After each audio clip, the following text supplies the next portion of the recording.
అందరికీ నమస్కారం. ఈరోజు నేను చెప్పబోయే కథ భీమయ్య ఎలా మారాడు. రాఘవపురంలో రామయ్య అనే రైతు ఉండేవాడు. విత్తనాలు కొనాలని పొరుగురు బయలుదేరాడు. దారిలో ఒక పిల్లాడు పరిగెత్తుకుంటూ వచ్చి రామయ్య కాలుకు అడ్డుపడటంతో కింద పడిపోయాడు. దాంతో చేతిలో ఉన్న సంచి పక్కకు పడిపోయింది. అందులో ఉన్న డబ్బుల మూట కూడా కింద పడిపోయింది. అది గమనించని రామయ్య సంచి తీసుకొని వెళ్ళిపోయాడు. కొంత దూరం వెళ్ళాక సంచిలో పెట్టిన అరటి పండ్లు తినడానికని అందులో చూస్తే డబ్బుల మూట కనిపించలేదు. కంగారు పడిన రామయ్య వెంటనే వెనుదిరిగి దానికోసం వెతకసాగాడు. అప్పుడే భీమయ్య అతనికి ఎదురుగా వచ్చాడు. తను మోసగాడు. మాయ మాటలతో జనాలను మోసగించి డబ్బులు కాజేస్తుంటాడు. రామయ్య కంగారుగా కనిపించడంతో ఏంటి ఏదో వెతుకుతున్నట్లున్నావు అని అడిగాడు. విషయం వివరించాడు రామయ్య. అయ్యో అవునా, పద నీతో పాటు నేను కూడా వెతుకుతాను అంటూ భీమయ్య కూడా దారిలో వెతకసాగాడు. కాసేపటికి అతనికి ఒక చోట మూట కనిపించింది.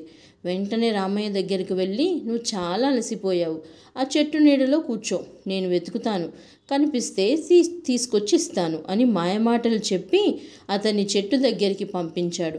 తర్వాత ఆ మూటలో నుంచి కొంత డబ్బు దొంగిలించి మిగతాది అందులోనే ఉంచి దాన్ని తీసుకెళ్లి రామయ్యకు ఇచ్చాడు. అతను సంతోషించి నా మూట వెతికి పెట్టినందుకు ధన్యవాదాలు భీమయ్య, మా ఇల్లు ఇక్కడే దగ్గరలోనే ఉంది, మీకు వీలైనప్పుడు తప్పకుండా రండి అన్నాడు. దానికి అలాగేనంటూ బదిలిచ్చాడు భీమయ్య. తర్వాత అక్కడి నుంచి సంతకు వెళ్ళిపోయాడు రామయ్య. ఇక భీమయ్య దొంగిలించిన సొమ్ముతో కొట్టుకు వెళ్ళి బియ్యంతో పాటు కావలసిన వస్తువులు కొనుక్కొని ఇంటికి చేరుకున్నాడు. అతను తీసుకొచ్చిన సరుకు చూసి ఇవన్నీ నిజంగా మీ కష్టార్జితంతోనే కొని తెచ్చారా అని సందేహంగా అడిగింది భార్య చంద్రమ్మ. అలా అడుగుతావేంటి, నేను కష్టపడ్డ సొమ్ముతోనే తెచ్చాను అని తడబడుతూ సమాధానం ఇచ్చాడు భీమయ్య. కాసేపటికి చంద్రమ్మ వంట పూర్తి చేసి కొడుకు సీనయ్యకు అన్నం తినిపిస్తోంది. ఆ అబ్బాయి తింటూ అమ్మా అన్నం ఎలా తయారవుతుంది అని అడిగాడు. రైతన్న భూమిని చదును చేసి వడ్లు కొని నారు పోసి వాటిని పొలంలో నాటుతాడు. సకాలంలో వర్షాలు పడి ప్రకృతి సహకరిస్తే కొన్ని నెలలకు వరి పంట చేతికి వస్తుంది. దాన్ని రోకళ్లతో దంచి బియ్యంగా చేసి అమ్ముతారు అని వివరించింది చంద్రమ్మ. ఆ మాటలు విన్న సీనయ్య అమ్మో, అన్నం వెనక ఇంత కథ ఉందా అమ్మా అన్నాడు. అవును నాన్న, అందుకే మనం అన్నాన్ని వృధా చేయకూడదు. రైతులు చాలా కష్టపడి పంట పండిస్తారు. విత్తనాల విషయంలో కూడా ఎన్నో మోసాలను ఎదుర్కొంటారు. వారే లేకపోతే మనకు తినడానికి ఆహారమే ఉండేది కాదు. అందుకే మనం ఎప్పుడూ రైతులను గౌరవించాలి అని చెప్పింది చంద్రమ్మ.